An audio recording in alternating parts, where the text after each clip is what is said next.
Say make we talk about the small things, so.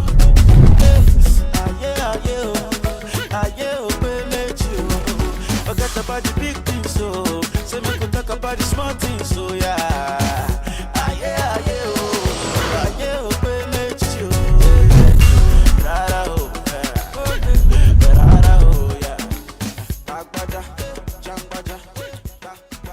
Hello, my people out there. Welcome to the program Edu Radio. Edu Radio, now your talk magazine program, when they to inform you and enlighten you on the problems when our education for Nigeria don't face over time. We don't keep us for where we did so. Edu Radio don't come up to say make you, make me, make all of us. Because you know go say because you don't attain the height. You don't attain that height. Educational height. You don't become a professor. You don't profess so many things. As such, you go ignore them. No. Take a look at 10 years behind. Take a look at where we are. Then evaluate another 10 years ahead where we go. Me, my name is Oman Dave. I may be the team leader of Edu Radio. Edu Radio, they're here to take a critical look of what don't happen with our curriculum. If you look at our curriculum as you listen to me like this, can you compare the curriculum you 5 years, 10 years, 15 years ago do and go back again and go check them? I bet you are the same thing. Can these same children, can we compete or can we compare or compete with our counterparts out there? Edu Radio don't need to look at the infrastructures we don't decay. Maybe say our students no fit stay for hostel learn again. They don't run kati, they look for private or opportunity to get houses outside. Security, no come day again. What about lecture halls, uncle? From primary school, some they stay outside. Some primary school no they enough to cohabit these children, to take in these children. What are we going to do? Are we going to allow it that way? Of course, no. The budgetary allocation to education, is it enough? Like I said the last time, it was sometimes in 1988, 1981, 1971, 1974. Those were the highest we've had in education, between 13 and 17% respectively. But here we are, it's going down. Last year was how many? Less than 8%. Just imagine. No wonder we are where we are. No wonder lecturers still go on strike the way they go. We for Edu Radio, we no one let them go. We say we will come here, make we take a critical look, begin to analysis why our education don't go down the way it go down.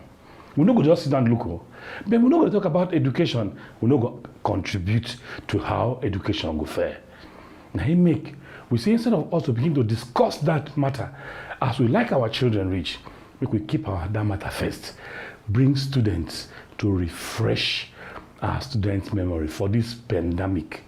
Or this thing they call COVID-19 or coronavirus, we make some of us they wear this mask. This thing they real.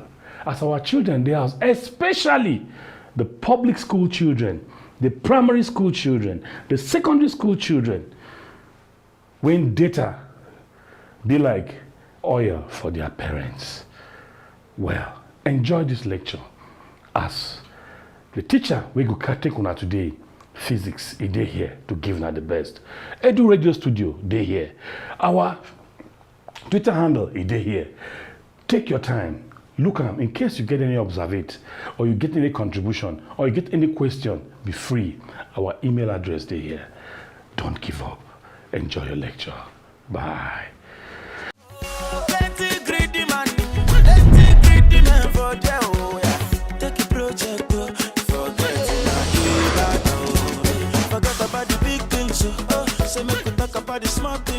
Hi listeners and viewers out there, you are welcome to another episode of our Edu Radio program. You are welcome once again. Don't forget, after the class, you wish to give us a feedback or ask questions so that we can get your answers back to you. You can reach us through our handles, which are on the screen as you can see. So we are going to be dealing with a subject also with a topic also in physics that is called elastic properties of solids. Elastic properties of solids. Elastic properties of solids. Well, by way of introduction, you would have to, at the end of this class, be able to tell what is elasticity, what is an elastic material. You should be able to talk about Hooke's law, be able to do some little calculations on Hooke's law. You should also be able to check out how energy is being stored in an elastic material. Now, before we go on, let's take a look at what elasticity really is. Elasticity. Well, the term elasticity is relatively very more simple to comprehend. That is, elasticity. For a material to be elastic, it should have an ability to return back to its original shape after being stretched or after a force is being applied on it.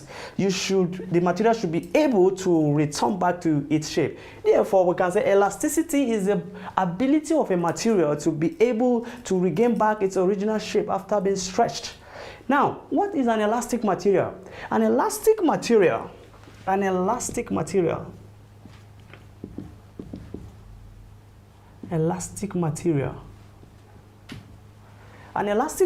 is that material which has the capability to regain back its shape when a load is being applied and removed. That is an elastic material. Example of these elastic materials, of course, they are springs, rubber, whichever material that can be stretched and then it is returned back to shape. It is known as an elastic material. Now, this brings us down to the concept, Hooke's law. Hooke's law. Hooke's law is a very simple law. So, Hooke's law Hooke's law states that provided the extension E of an elastic material is proportional to the force or proportional to the applied force. Let me recap again.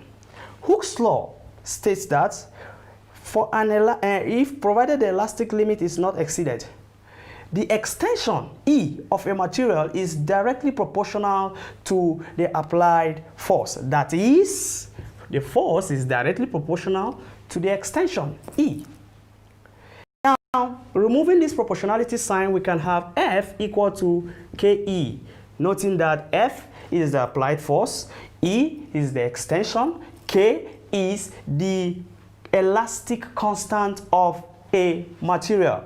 Materials have different elastic constant. It is also called stiffness of the material. Stiffness or elastic constant. This vary from material to material, but this is force and this is extension as well. Now, looking at this Hooke's law, we can stretch down to plotting a graph of extension against load. When a graph of extension against load, extension E, and then the load, or maybe force F. When you plot a graph of extension against load, and you have a straight line graph starting from the origin, then that material is obeying Hooke's law. Yes. When you plot a graph, I repeat, of extension against load, and it gives you a straight line graph starting from the origin, then that material obeys Hooke's law. But conversely, when you plot a graph of extension against load, and you are having a graph like this,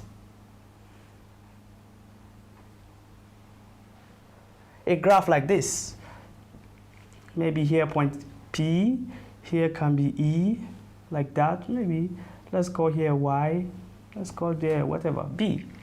Yes, plotting a graph of extension against load, and Hooke's law is not obeyed in this material. Now, let's do a reverse of this particular graph. A reverse of the graph might look like this. Let me use the other space down here of extension of load. Now it's load against extension instead of extension against load. Let's see how the graph might look like. To give something like this, where here can be your P, here can be E, here can be the Y, maybe here can be the B. Yes. So when you have this kind of thing, when you have something like this, it is simply telling you that Hooke's law is not obeyed in this regard. Line graph, it simply means Hooke's law is obeyed. So what brought about this study is because of these materials, this and that. Now, at point P, it is the proportionality limit. Point P is the proportionality limit. In this place, from this origin to this point, Hooke's law is perfectly obeyed. Hooke's law is perfectly obeyed. Point P is the limit, the proportionality limit is the limit in which the elastic material regains back its shape as soon as the load has been withdrawn. Now, the point E that we have there is called the elastic limit. Elastic limit.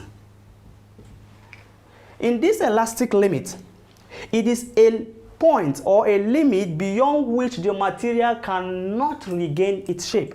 Once a load is applied until it surpasses this elastic limit, that material will not regain back its shape.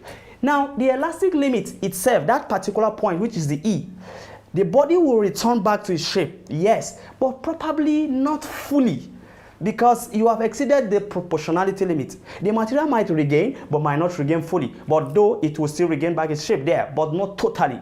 That is why beyond it now, which is up to point Y here, which is like the plastic point. The point Y here is the plastic point, plastic limit. At this limit, the material cannot stretch further. That is why when more force is applied, the material tends to break at that point B there, both the two graphs I'm talking about. Now, I believe you've understood all this limit. Now, the plastic limit is the limit beyond which, when force is still applied, the material tends to break. While the elastic limit is the limit beyond which the material will not regain back its original shape. But the proportionality limit is the limit in which the material regains back its shape fully and freely. And I believe that is properly understood. Now, this takes us to another concept. Now that we know that, of course, now that we know that F is equal to KE is Hooke's law, let's look a little bit closer to some parameters, very key, called stress and strain. Called stress and strain. Now, stress on its own is proportional to strain. Stress is proportional to strain. When we introduce a constant and remove the proportionality sign, we now have this. Dividing both sides by strain, you have introducing a constant that looks like this, like y. Like y. Constant that looks like y. Then we have this stress over strain. That value here is known as Young's modulus. That value there is known as Young's modulus. Now, let's see stress individually now and strain. Stress is the ratio of force per unit area. While strain is the ratio of extension per unit length. Now we can as well rewrite that formula to be F over A over E over L. Force, where this symbol is the Young modulus, this F is the force, A is the area, E is the extension, and then L is the length. Extension per unit length, which is strain, force per unit area, which is stress. I believe this is properly understood. Now, let us also check before we solve an example. Let us also check and try to know the work done on a spring. work done on a string or a spring. Work done on a spring. Now, if you stretch a spring, of course it will return back to its original shape. That is why it is used as an example here. Work done on a spring is like, we already have an idea of work done on our previous episode. Now, if you have this, when you try to pull a material, there is an initial force you apply, and then you increase the force probably in order to stretch it the more. So this total of this initial plus final over 2 is known as the average of the force. Then we know very well that work done is equal to the product of force times distance. Distance is the extension in which you have stretched that material. Now we can as well rewrite this to be F over 2 times E, which we can as well remove the half out of that and say work done on a spring is equal to half Fe. Half Fe. Now that we have that, we can also recall that F is equal to Ke from Hooke's law. F is equal to Ke from Hooke's law. Substituting the value for K, we now for F, we now have half is equal to K, because we have two E's now. E is multiplying E, making that E squared. This is the work done or energy stored in a spring or work done on a spring. Energy stored in a spring or work done on a spring. So in general, what we have just looked at is elasticity, elastic material, Hooke's law, stress versus strain, Young modulus. And also you can state Hooke's law as stress is proportional to strain. Hooke's law also states that stress is proportional to strain. You can as well rewrite your Hooke's law in that manner. And I believe if you are following me closely, you would have understood all the steps we have tried to describe. And as we check an example for instance, let's say a load, a force rather, let's say a force of 5 Newton is applied on a spring which added a length. Okay, on a spring, let's say on a spring of, let me say 20 meters, on a spring of 20 meters, which added a length, which added an extension,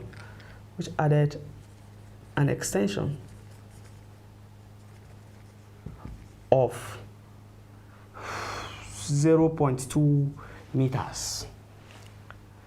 Calculate the elastic constant.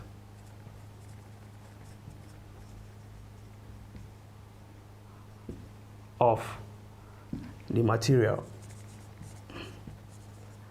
Calculate the elastic constant of the material. Now, solving this question, like I've said before, that you should bring out your values. What we have there is 5 Newton, and then we also have the extension to be 0.2 meters. The extension to be that.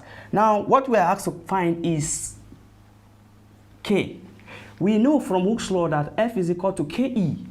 Now, having known that this is Hooke's law, why not? Let's find K. Let's make K subject of the formula, perhaps. Then we have this. Now, K is equal to, what is the force that was applied? 5 over, what was the extension? 0.2. K. I will advise you to minimize use of calculators. Try to use offhand to get your answer sometimes, okay? So 5 divided by 0.2 is what we have. Of course, we can do this.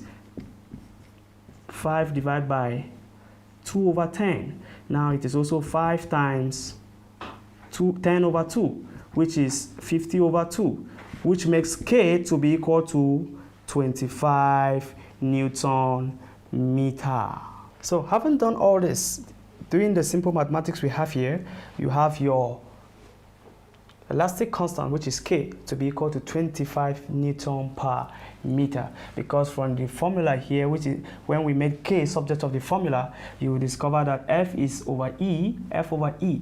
F, Newton, which is force, E, which is in meters. That is why we have K to be in Newton per meters. And having done that, for example, still on this question, if you are asked to calculate the work done on the spring or on the material, work done which we have just sorted out to be equal to half KE squared, we can say W is equal to half times K is already here, 25, times 0.2 squared, which is equal to 25 over 2 times 0.2 squared.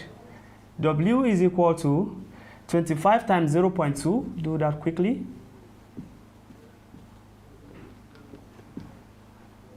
2 times 5, we have 0, take 1, 2 times 2, 4, we have 5, 0, 0, which we have 0, 5, 0.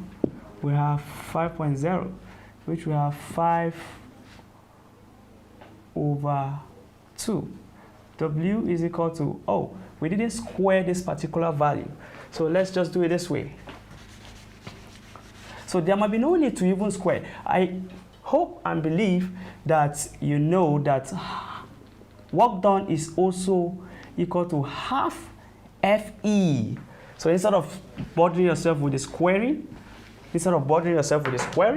you can say to W is equal to half FE instead of KE squared. So half is, what was the force? 5 Newton times, what is the E? 0.2. So 0.2 times 5.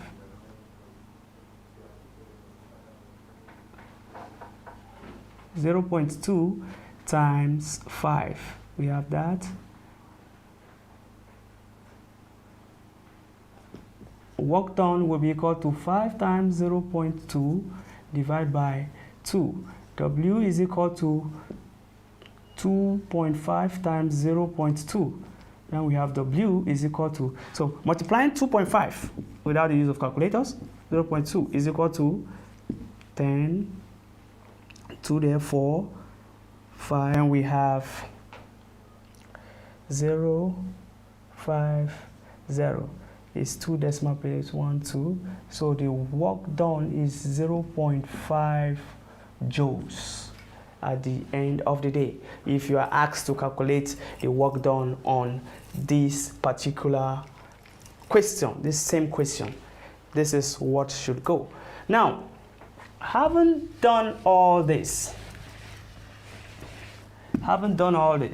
solving a question, we already know what it takes. Now, if we, all right, we will be back soon as we go for a break. So still remain with us. Thank you.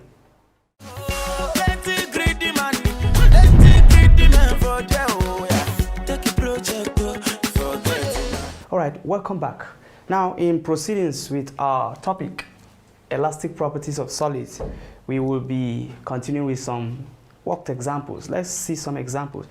If you are given a question like the elastic constant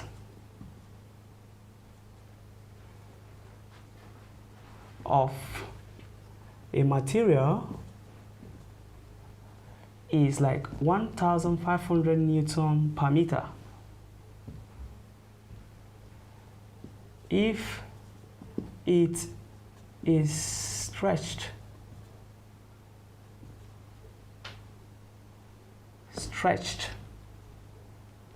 by a force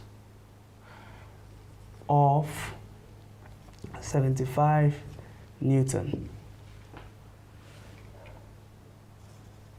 calculate the work, calculate the work done on the material. So the elastic constant of a material is 1,500 Newton per meter.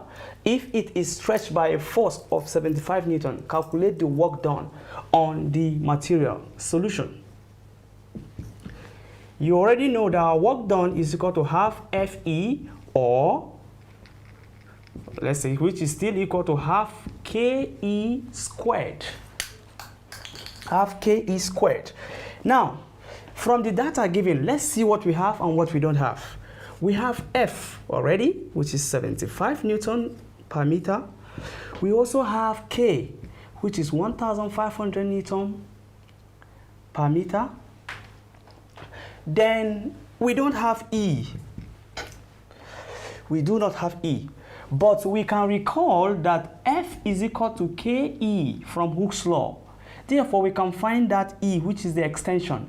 E is equal to F over K. That is true if we make E subject of the formula. Now we have F. What is F? 75 over what is K? 1,500. That means this is our value for E. Let's try to simplify this. Let's try to simplify this. We can say 5 here to be 3. If we say 5 here, 5 here will be 15. Therefore, we can say we have 15 over 300, which we can still say 15 here 1, 15 here is 2. Therefore, we can say 1 over 20 is equal to E. If we try to still simplify further so that we can have that. So let's just do it this way. Let's say extension is 1 over 20 meters so that we can substitute into it. But if you want to further make it of decimal, why not?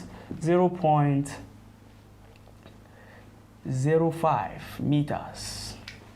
Yes, 0.05 meters. So we can now, because we have E, of course we can find our work done on that material.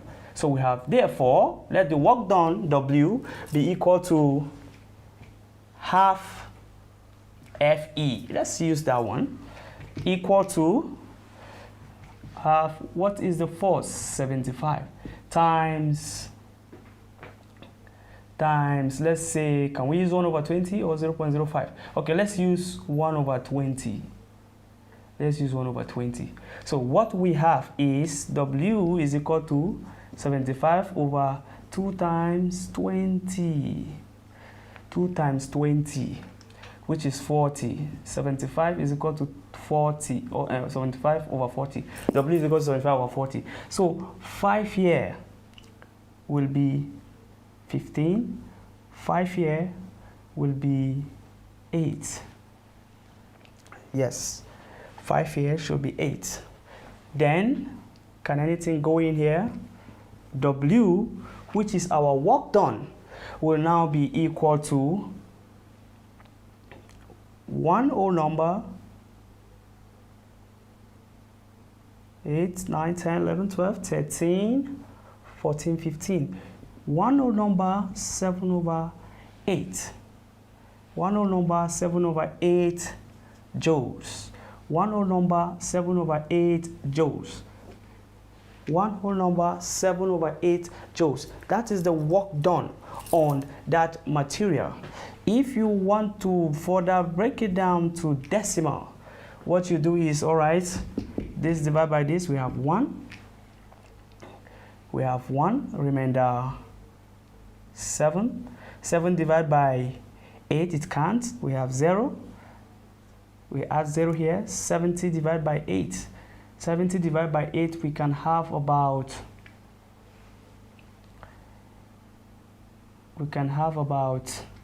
I think, let's say 7 or 8 8s there. 7 or 8 8. Let's see. 8 times 8 is 64. So 64. We have remaining 6 there. So we have about 8 of it there.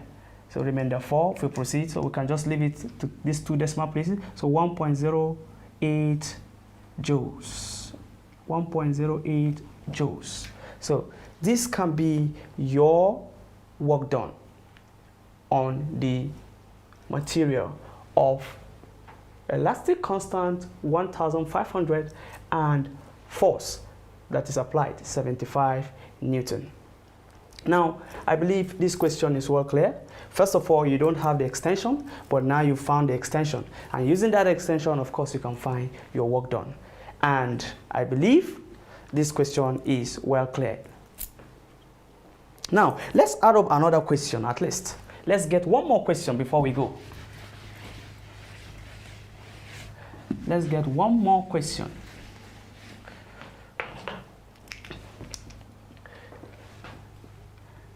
An elastic material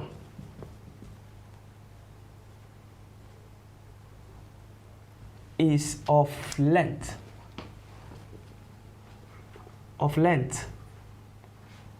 6 meters, was stretched through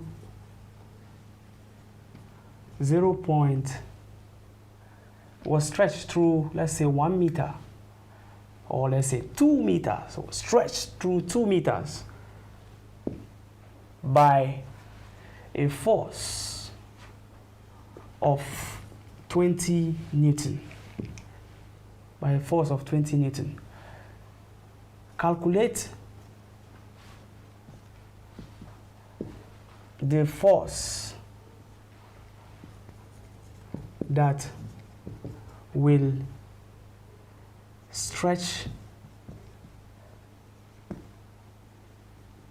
the material through 3 meters. Yes, solution. Now, a force of 20 Newton could stretch this material of 6 meters by 2 meters. Now, find a force that will stretch it by 3 meters. Simple. Hooke's law is equal to F is equal to KE. F is equal to KE. Now, we already have that extension. We already have force. So, let's do it this way. This is the force, 20 Newton, K, times, what was the extension? 2, divided by 2. So we have K to be equal to 10 Newton per meter. Now, F now, since we are able to find K, we can be able to find that force that can do that. So F is equal to KE again. Now we have K to be 10 times, what is the new length they are talking about? 3. So F is equal to 30 Newton, meaning a force of 30 Newton will stretch this by 3 meters. I believe this is also clear. And this should be the end of today's episode of our Edu Radio program. Please don't forget to give us a feedback or ask us questions via our handles. Thank you for being with us. God bless.